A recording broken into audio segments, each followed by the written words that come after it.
Assalamualaikum warahmatullahi wabarakatuh. Innal hamdalillah nahmaduhu wa nasta'inuhu wa nastaghfiruhu wa na'udzu billahi min shururi anfusina wa sayyiati a'malina. May yahdihillahu fala mudilla lahu wa man yudlilhu fala hadiya lahu. Asyhadu an la ilaha illallah wahdahu la syarika lahu wa asyhadu anna Muhammadan 'abduhu wa rasuluhu la nabiyya wa rasula ba'dahu. Qala Allah Ta'ala fi kitabihil karim, a'udzu billahi minasyaitonir rajim, ya ayyuhalladzina amanu taqullaha haqqa tuqatih wa la tamutunna illa wa antum muslimun. Wa qala aidan ya ayyuhalladzina amanu taqullaha wa qulu qawlan sadida yuslih lakum a'malakum wa yaghfir lakum dhunubakum wa man yuti'illaha wa rasulahu faqad faza fawzan 'azima. Fa inna asdaqal hadithi kitabullah wa khairal hadyi hadyu Muhammadin sallallahu alaihi wasallam. Wa syarrul umuri muhdatsatuha fa inna kulla muhdatsatin bid'ah wa kulla bid'atin dhalalah wa kulla dhalalatin finnar.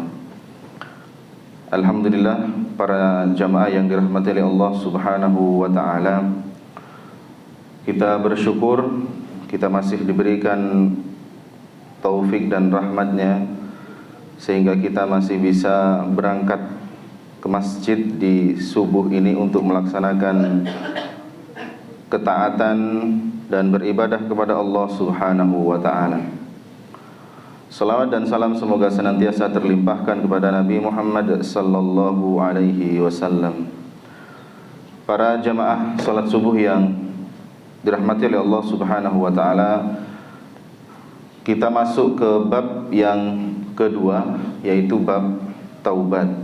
Bab taubat di dalam kitab Riyadhus Shalihin ini. Maka tidak ada satu manusia pun yang terbebas dari yang namanya berbuat maksiat, berbuat dosa, berbuat durhaka kepada Allah Subhanahu wa ta'ala. Tidak ada seorang pun yang terbebas dari dosa. Semua manusia pernah melakukan perbuatan dosa, pernah melakukan satu keburukan. Maka kita diperintahkan untuk bertaubat kepada Allah Subhanahu wa ta'ala agar nanti kita kembali kepada Allah Subhanahu wa ta'ala dalam keadaan bersih. Dalam keadaan bersih. Allah Subhanahu wa ta'ala berfirman, wa tubu ilallahi jami'an ayyuhal mu'minuna la'allakum tuflihun. Dan bertaubatlah kamu semua kepada Allah, wahai orang-orang yang beriman, agar kalian beruntung. Kalau ingin beruntung di akhirat, maka kita harus banyak bertaubat kepada Allah Subhanahu wa ta'ala. Allah Subhanahu wa ta'ala juga berfirman, ya ayyuhalladzina amanu tubu ilallahi taubatan nasuha.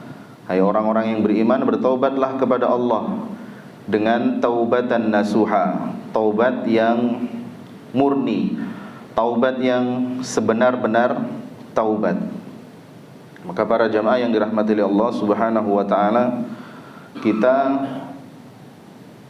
yang bertumpuk-tumpuk dosanya ini, baik dari dosa mata kita, dosa lisan kita, dosa telinga kita, dosa tangan dan kaki kita, kita harus bertaubat kepada Allah Subhanahu wa ta'ala. Semuanya sudah. Kita semua banyak melakukan dosa.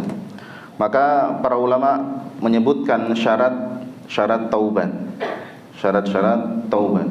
Kalau kita ingin dosa-dosa kita diampuni dan taubat kita diterima oleh Allah Subhanahu wa ta'ala, maka ada beberapa syarat. Yang pertama, syarat taubat adalah ikhlas semata-mata karena Allah Subhanahu wa ta'ala. Kembali kepada bab yang pertama, seluruh amalan itu tergantung kepada niatnya. Kita berhenti melakukan satu perbuatan maksiat, kita berhenti dari melakukan satu kesalahan, itu kalau tidak ikhlas, ia tidak diterima oleh Allah Subhanahu wa ta'ala.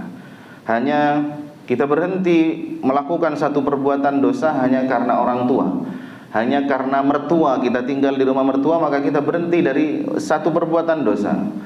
Mungkin kita berhenti hanya karena agar ingin mendapatkan pujian. Oh, orang itu sudah berhenti. Oh, dulu dia melakukan kemaksiatan ini, kemaksiatan itu, sekarang alhamdulillah sudah berhenti. Ingin dielu-elu, ingin dipuji-puji oleh orang lain, maka taubatnya langsung tidak diterima, ditolak. Maka yang pertama syarat taubat harus ikhlas karena Allah Subhanahu wa taala. Kemudian yang kedua, syarat taubat adalah menyesal. Menyesal karena telah melakukan perbuatan maksiat tersebut. Jadi di dalam hatinya itu ada rasa sedih, ada rasa ia merasa rugi terhadap apa yang telah dilakukan. Di samping itu ia tidak menganggap apa yang ia lakukan dibolehkan dalam agama, hingga ia benar-benar bertaubat kepada Allah Subhanahu wa taala. Ada penyesalan yang dalam di dalam hatinya. Ya Allah, saya sudah berbuat ini. Ya Allah, saya sudah mencuri misalnya. Ya Allah, saya telah berbuat ghibah. Ya Allah, saya telah berbuat mengambil hak orang lain dan seterusnya. Menyesal dalam hatinya. Oh iya, yang salah pun ini salah. Yang saya lakukan ini melanggar aturan Allah Subhanahu wa taala. Maka ada penyesalan. Kalau dia bertaubat, berhenti dari perbuatan dosa, tapi dalam hatinya dia tidak mengakui, tidak menyesal kalau dia telah melakukan perbuatan dosa, ya percuma taubatnya. Tidak ada penyesalan di dalam hatinya. Tidak ada penyesalan. Dia tetap biasa aja melakukan maksiat. Dia tetap bangga dengan maksiatnya. Maka ini tidak diterima taubatnya oleh Allah Subhanahu wa taala. Harus ada penyesalan di dalam hatinya. Kemudian yang selanjutnya yaitu berhenti melakukan perbuatan maksiat yang ia lakukan. Syarat ini merupakan syarat taubat yang paling penting. Ya, berhenti. Kalau dia melakukan riba, ya udah berhenti. Kalau dia melakukan perbuatan-perbuatan yang dilarang, misalkan mendekati zina, pacaran dan yang lainnya, berhenti. Melakukan perbuatan maksiat yang ia lakukan adalah berhenti dari maksiat tersebut. Ini syarat, merupakan syarat taubat yang paling penting. Kalau ada yang orang mengatakan taubat, kemudian dia masih mengerjakan, wih saya taubat kepada Allah Subhanahu wa taala dari perbuatan mencuri ini, tapi tetap mencuri. Ini pelecehan kepada Allah Subhanahu wa taala. Dia melakukan taubat, dia mengatakan dia mau bertaubat, akan tapi dia terus melakukan perbuatan maksiat tersebut. Ini termasuk dosa yang berlipat-lipat. Maka berhenti melakukan perbuatan maksiat tersebut.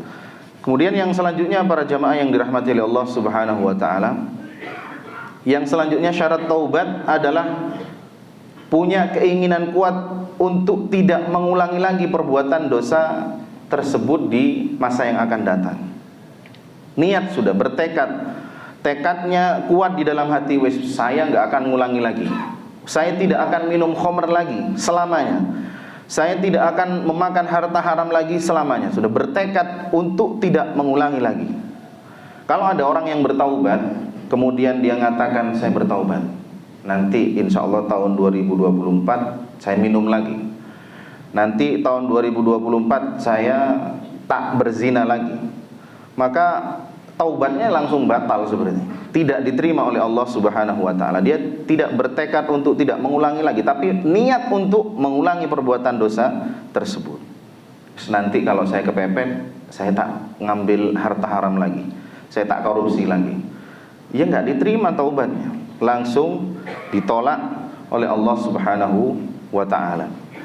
Kemudian selain untuk mempunyai tekad yang kuat untuk tidak mengulangi kembali perbuatan maksiat itu, dan jika perbuatan maksiat ini berkaitan dengan hak manusia, maka ia mempunyai tambahan syaratnya, yaitu harus mengembalikan hak orang lain yang kita zalimi. Kita pernah mengambil barangnya orang lain, maka taubatnya ada tambahan syaratnya. Kalau ini berurusan dengan manusia, harus mengembalikan. Oh, saya pernah mengambil mungkin cangkulnya, mungkin uangnya saudara-saudaranya, maka ia harus dikembalikan. Oh, si fulan saya pernah mengambil uangnya 500.000. Oh, si fulan saya pernah mengambil 200.000. Kalau mau bertaubat, syaratnya ada tambahan, yaitu harus mengembalikan hak orang tersebut. Kalau itu berurusan dengan harta benda. Kalau dia berurusan dengan pernah menyakiti, maka dia harus minta dihalalkan. Pernah mukul, pernah melukai, pernah menggibahi, ini repot ini taubatnya. Pernah bacok orang misalnya, ini repot. Kalau dia nggak memaafkan, ya udah sampai akhirat dia dosanya akan tetap dibawa sampai akhirat. Pernah mukul, pernah ninju misalkan, pernah nempeleng, pernah menyakiti orang lain, ini repot. Kalau kita tidak dihalalkan, tidak dimaafkan oleh orang tersebut, maka repot kita. Sampai akhirat kita tetap akan dituntut oleh Allah Subhanahu wa taala. Maka hati-hati ya ketika kita memiliki kesalahan terkait hak orang lain, terkait dengan kehormatan orang lain misalkan, pernah ghibah, pernah memfitnah, maka kita harus minta maaf, minta dihalalkan dosa-dosa kita. Kemudian yang terakhir, syarat taubat kita yang nanti bisa diterima oleh Allah Subhanahu wa taala adalah taubat ini dilakukan sebelum waktu-waktu yang terlarang. Taubat ini dilakukan sebelum waktu yang terlarang. Kalau kita sekarang taubat, pagi ini taubat, ya udah bertaubat, astagfirullah, menyesal, berhenti, kemudian bertekad untuk tidak mengulangi lagi. Taubat ini tidak diterima ketika nyawa sudah di kerongkongan, sudah mau mati baru mengatakan taubat. Ini tidak diterima. Allah Subhanahu wa taala berfirman, "Wa laysati taubatu lil ladzina ya'maluna sayyi'at hatta idza hadara ahaduhumul maut qala inni tubtu al-an." Dan taubat itu tidak diterima di sisi Allah dari mereka yang melakukan kejahatan, kemaksiatan, hingga apabila datang ajal kepada seorang di antara mereka, barulah ia mengatakan, "Inni tubtul an." Aku benar-benar bertaubat sekarang. Tidak diterima. Sama seperti yang dilakukan oleh Fir'aun, tidak diterima. Kalau sudah mau mati, sudah sekarat, yughargir, nyawanya sudah sampai di kerongkongan, baru bertaubat. Maka ketika Allah masih memberikan kesempatan kepada kita, ya sedikit ini usia kita nggak tahu, yang muda ataupun yang tua segera harus bertaubat, berhenti, menyesali, dan bertekad untuk tidak mengulangi lagi. Karena sekali lagi ajal itu tidak ada seorang pun di muka bumi ini yang mengetahui kapan malaikat itu datang dan mencabut nyawanya. Maka mari kita sama-sama untuk senantiasa bertaubat kepada Allah Subhanahu wa taala. Hadza wallahu a'lam bishawab. Mudah-mudahan ada manfaatnya terutama bagi yang berbicara. Assalamualaikum warahmatullahi wabarakatuh.